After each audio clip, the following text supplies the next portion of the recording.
Namaste everybody, Haribo once again. Here we are back on the Happy Man channel. Still happy and happy that you're here with us. If happy people stay together, we can be happy together. So today I would like to begin, as always, by offering my respectful obeisances to my spiritual master, Siddhasarupananda Paramahamsa. He is a realized spiritual master who has the secrets to life. But the difference in him and others is he wants to give them away to you. And if we take his gift, add it to our life, then we will be happy and we can pass it on to others. So we're going to talk a little bit about money today. It's actually a well-known saying. I heard it from a very young age. Money is the root of all evil. Doesn't have to be. See? So the idea behind today's talk is, will money make me happy? The myth of a rich and happy life. And it is a myth. And we ought to be able to fully understand. Money doesn't make people happy. Look how many rich people there are on the planet today. More than ever. It used to be, if you had $1 million, you were a millionaire. Oh, very, very rich.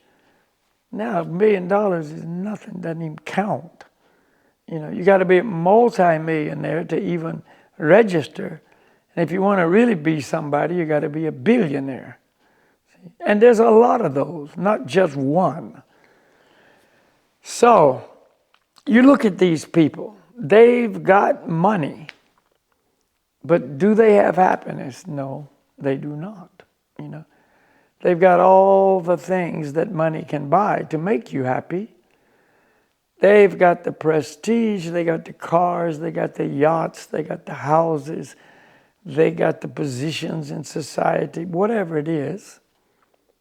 They got all the toys, but they're not happy. And if you look at suicide statistics, it's not the poor people who commit suicide on the highest level. It's the rich people. It's the well-to-do people, the people who have all these gadgets and things and positions. They're the ones who commit suicide because they're not happy. Suicide is the ultimate declaration of, I'm not happy, so why live? Because the purpose of life is to be happy, right? It's the nature of the soul. So let's rewind a little bit and understand who we really are. We're spirit souls. We're not our material bodies. The material body incorporates senses, eyes, ears, nose, tongue, sense of touch. That includes the genital and the mind. These 6 senses are the enjoying instruments. That's how we experience the world and receive sometimes pleasurable sensations. So what do we think? In some illusion that I'm this body. If I stimulate my senses, I will be happy because I'm the body, and that's what makes the body full of thrills and good feelings and emotions and whatever. But that's not who I am. You see, this is the breakdown. This is the problem.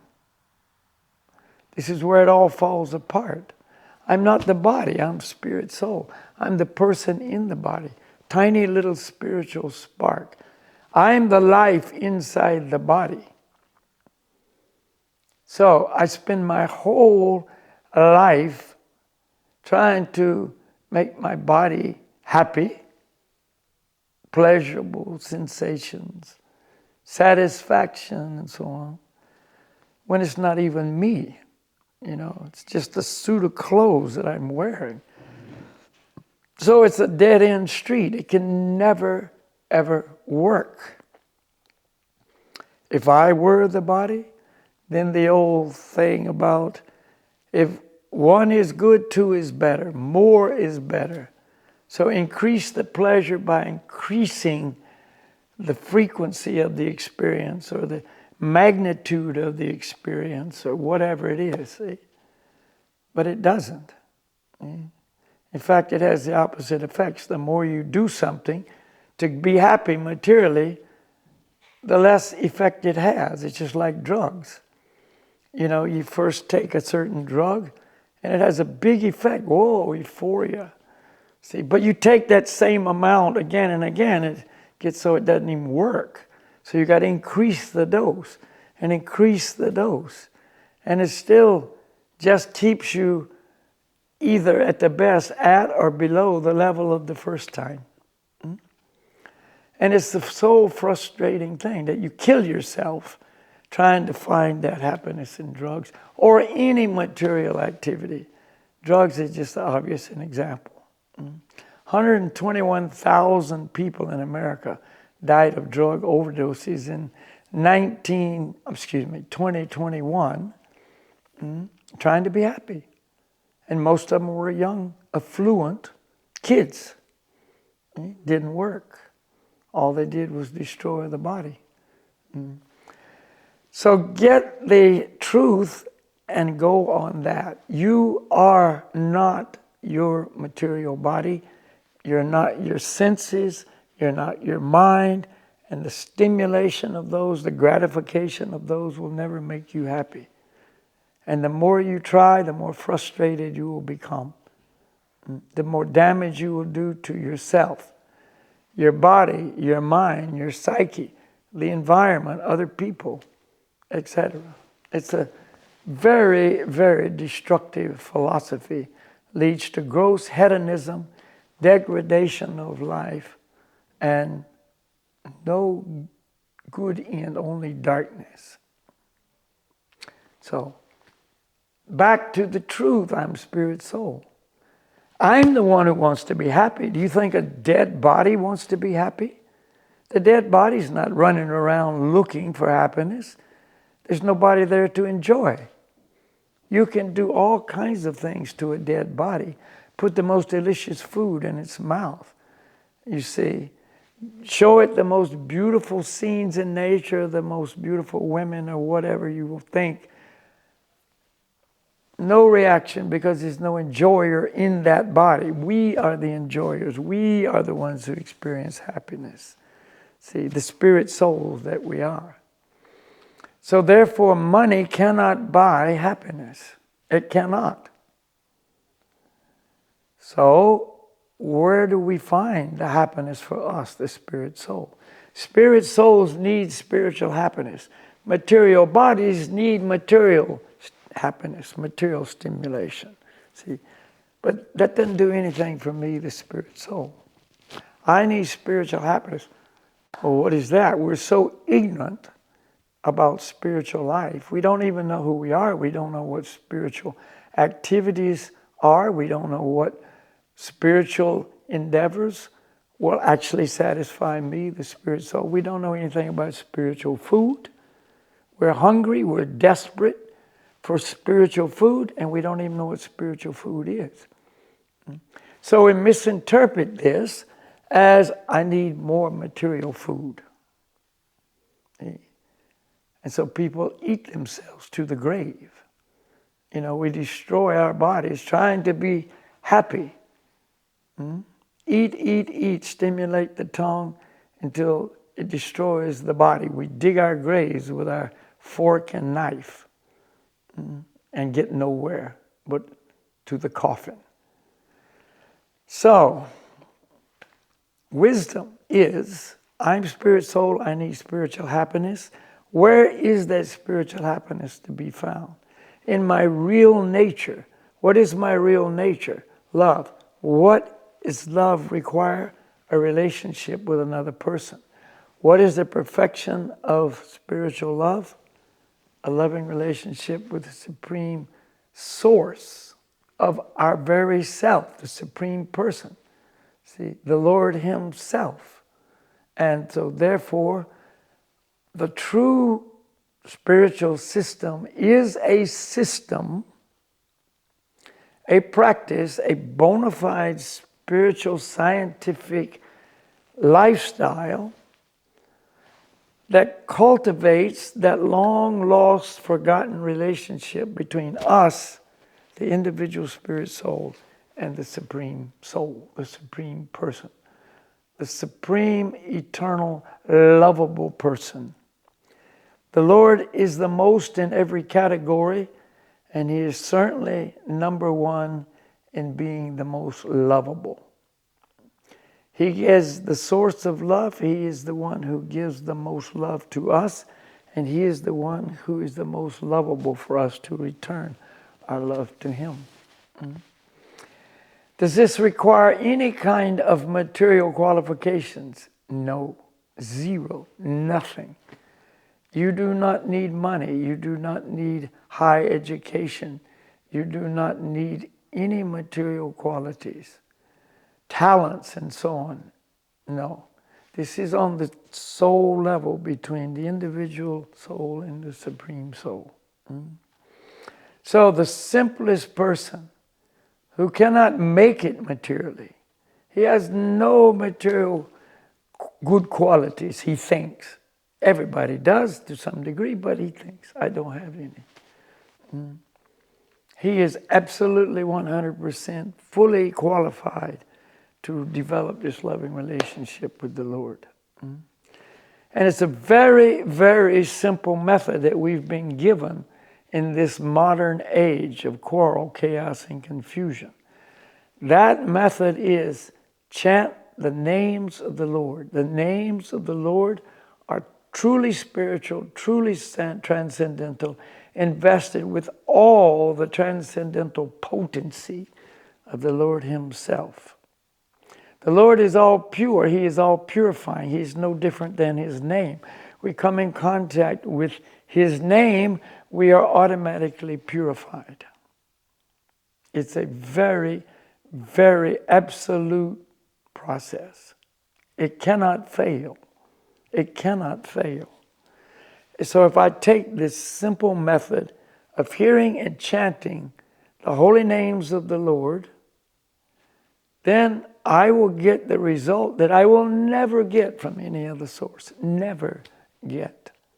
And my frustration and attempts to be happy will be satisfied. They will go away. I won't be frustrated because I'm not getting anything, because I'm getting more and more internal pleasure. I was just present at an interview with a friend of mine who has been following this simple process of hearing and chanting the Lord's names for some years now. He's a rough guy by nature. He operates a crane, a construction crane that you see in all these big building sites, building high rises and so on. He's the guy up there in that little capsule on top. He's a rough guy by nature, in speech, in mannerism, etc. So he was asked, what have you seen as being the result of you doing this process of hearing and chanting God's names? How do you know it's working? He said, because now I know I'm not such a prick anymore. He was a real rough, hard guy to get along with. Now, he's not so much in that category. He says, I'm a nicer guy now. And he is. I know him. He's softer. He's nicer. His heart has changed. His consciousness has changed. His care for other people is now very obvious. He wants to help other people achieve the happiness that he is experiencing himself. See? So when he's up there in that crane, he's just not lifting big, piles of lumber and concrete and blocks of so on. He's actually thinking about the Lord, hearing His names, thinking about other people, how he can pass this knowledge to them. Amazing. This is for everybody, every single person. Give up this myth of rich and famous. It's absolutely a lie. It will lead you down a life of misery. When you come to the end of your life, you'll have zero. You'll have nothing. But if you follow this path of Bhakti Yoga, based on the hearing and chanting of God's names, when you come to the end of your life, you will have a treasure trove. You will have a treasure of love and happiness that you have already left others, see, and you'll take that with you as well. You'll leave it behind and you'll take it with you also. It's a beautiful system. So those are some ideas to contemplate. See, human life is meant for contemplation. See, but don't contemplate the objects of the senses. Contemplate the needs of ourself, the spirit soul. Okay, we're going to end with a small, what we call Sankirtan, congregational chanting of these magic mantras, words and names of God. So I'm going to chant. You listen, and my friend Misha will respond, and you chant with him. It's short, but it's sweet. The mantra will be Gauranga Haribo, or Haribo Gauranga.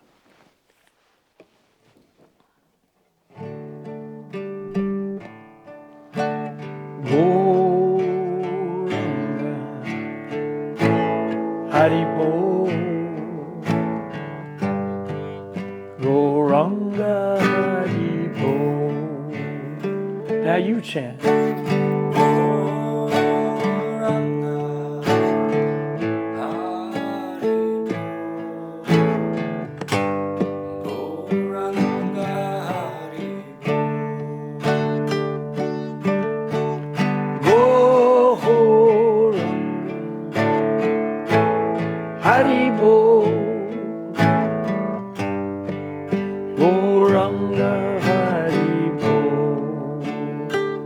Just relax and chant.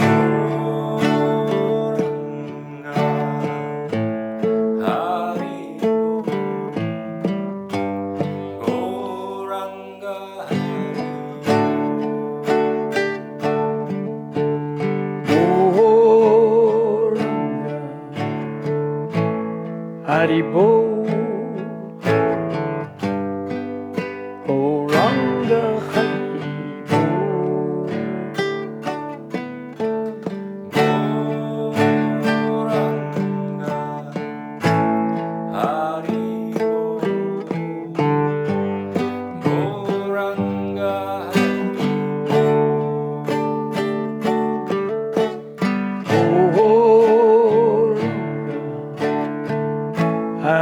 Haribo, Gauranga Haribo, Gauranga Haribo,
Goranga Haribo.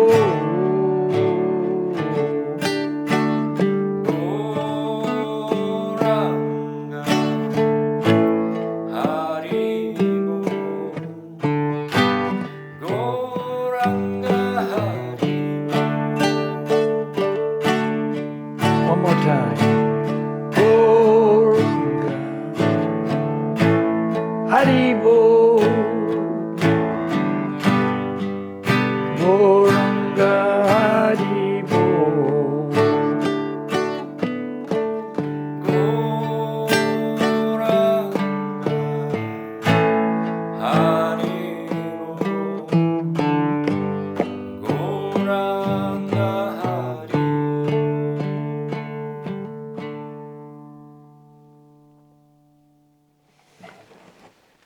Haribol. So you can see it's so easy to do, it's relaxing. No matter what kind of person you may be or think you are, this is for you. Every single person. And this is not a myth, this is the real thing. All right, so thank you very much for coming and listening. And if we said anything that you can relate to, it's valuable for you, that will set you in another way, another direction in life, we're happy about that. And if not now, maybe later. Okay, all the best. See you next time.